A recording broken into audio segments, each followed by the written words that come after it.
Now when you're looking at sizing a pump for your aquarium or your pond, it's much better to get a larger sized DC pump than it is to get a AC pump and then turn it down.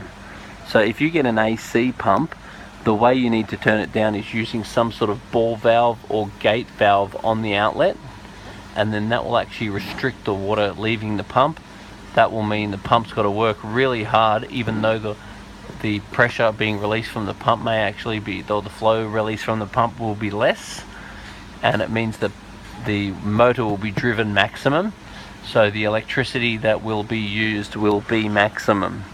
Whereas if you use a DC pump, then you can actually turn down the power going to the pump, therefore less water will come out because the engine will be driven less and less electricity will be used.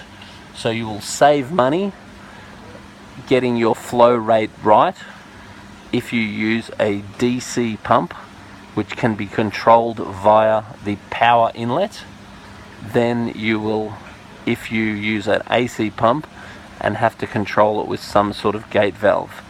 Because when you buy your pumps these days, you really don't want to just look at the price of the pump.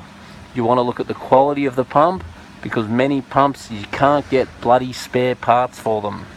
And you buy a cheap pump, something simple breaks, you can't get a spare part, and it's a pain in the ass. You're better off getting a well-known brand where you can easily get the spare parts, one that's got a good reputation for getting spare parts. And you want to be conscious of power. You want to look at the watt rating of the power, and you want to look at how much this thing's going to cost you to run. And then if you oversize it, it's better, because if you get a bigger pump than you need, you can literally turn it down if it's DC. That means it will use even less power because it will not be getting worked very hard.